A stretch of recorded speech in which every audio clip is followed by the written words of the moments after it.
అనుదినమన్న శ్రోతలకు మన ప్రభువును రక్షకుడై ఉన్న యేసుక్రీస్తు యొక్క సరిసాటి లేని మహా గొప్ప పరిశుద్ధమైన నామం నందు శుభములు. నేడు 2025 సంవత్సరము జనవరి మాసము 17వ తారీఖు శుక్రవారం నాటి ధ్యానాంశము.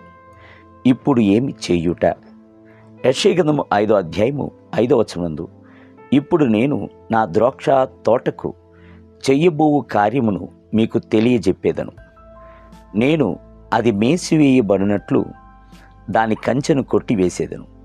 అది త్రొక్కబడినట్లుగా దాని గోడను పడగొట్టి దాన్ని పాడు చేసేదను. ఒక మనుషుడు ఫలము గల ఒక జీవితంను జీవించలేదు అంటే మొదటిగా ప్రభువు తాను అతనికి దయచేసి ఉన్న కాపుదలను తీసివేయను. ప్రభువే దాని గోడను పడగొట్టును అనుటి దాని యొక్క అర్థము కదా. ఆయన దుఃఖముతో దాటి వెళ్ళిపోవుచున్నప్పుడు గోడ తనకు తానుగా తొలగింపబడును. కృప తీసివేయబడి తోట తెరచి ఉంచబడిన స్థితికి వచ్చును. అది ఎంతటి దౌర్భాగ్యమైన పరిస్థితి! గొర్రెలు, పశువులు, అడవి జంతువులు అన్నీ లోపల ప్రవేశించి తోటను నాశనము చేయును. చెట్టు యొక్క తీగలు అన్నీయును త్రొక్కివేయబడును. ఒక మామిడి తోట ఉందని అనుకునుడి. నిండుగా మామిడి చెట్లు ఉండినప్పటికీ దిట్టమైన కంచెను వేసి ఒక కావలివాణ్ణి కూడాను నియమించి సంరక్షించెదరు. అయితే అందులో మామిడి పండ్లే లేదు అన్నట్లయితే దానికెందుకని కావలివాడు? ఎందుకని దానికి కంచె? ఎందుకని దానికి గోడ? ఇవి అన్నీ అనవసరపు ఖర్చు అవుచున్నది కదా. ఒక పరిశుద్ధుడు ఈ విధముగా అంచనా వేసి చెప్పాను. ప్రతి ఒక్క విశ్వాసికి కూడాను 40,000 కావలికాయు దూతలు ఉన్నారు. వారు దేవుని యొక్క బిడ్డలకు ఒక పెద్ద కావలి అయి ఉన్నారు. ఇట్టి కాపుదల అనేది ఎట్టి దేశమునందును ఎట్టి ముఖ్యమంత్రికిని రాష్ట్రపతికిని ఉండదు.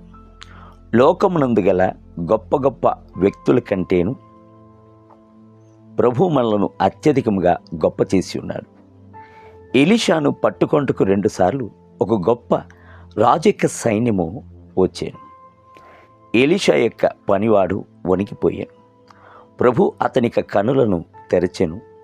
ఆ కొండ చుట్టూ తాను అగ్నిమయమైన రథములను, గుర్రములను, దేవదూతలను ఉండుటను అతడు చూచాను. ఫలించుచున్నప్పుడు ఇట్టి దేవదూతల యొక్క కాపుదల మనకు కలదు. ఫలించని పక్షమున లేక కారు ఫలమును ఫలించి ఆయన వేదనపరిచినట్లయితే దేవదూతలు అను కాపుదల తీసివేయబడును. ఫలించుచున్నప్పుడు మనము అత్యధిక ఫలములను ఫలించున్నట్లు ప్రభువు కాపుదలను స్థిరపరచును.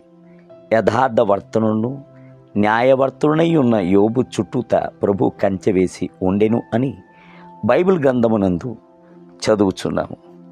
నీవు అతనికిని అతని ఇంటి వారికిని అతని కలిగిన సమస్తమునకును చుట్టూ కంచె వేసితివి కదా. యోబు గ్రంథము 1వ అధ్యాయం 10వ వచనం అని సాతాను చెప్పుటను చూచున్నాము. 3 రకములైన కంచెలు కలదు. మొట్టమొదటిది నీ చుట్టూతా ఉన్న కంచె, రెండవది మీ ఇంటికి చుట్టూతా ఉన్న కంచె, మూడవది మీకు కలిగి ఉన్న వాటి చుట్టూతా గల కంచె.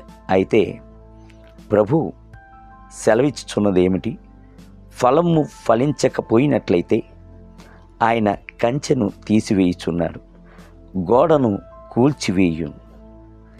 కంచె లేకున్నట్లయితే పతనమును, నాశమును, వేదనయును నిశ్చయము. దేవుని బిడ్డలారా, మీరు ఫలమును ఫలించుచున్నారా?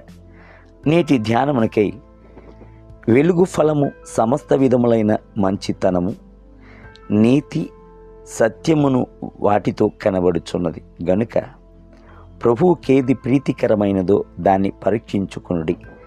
ఎఫెసీయులకు రాసిన పత్రిక 5వ అధ్యాయము 9 మరియు 10 వచనములు. నేటి వేద పఠనము ఉదయం ఆది కాండము 41 మరియు 42 అధ్యాయములు.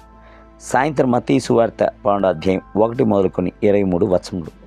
ప్రభువు మిమ్ములను దీవించునుగాక. ఆమేన్.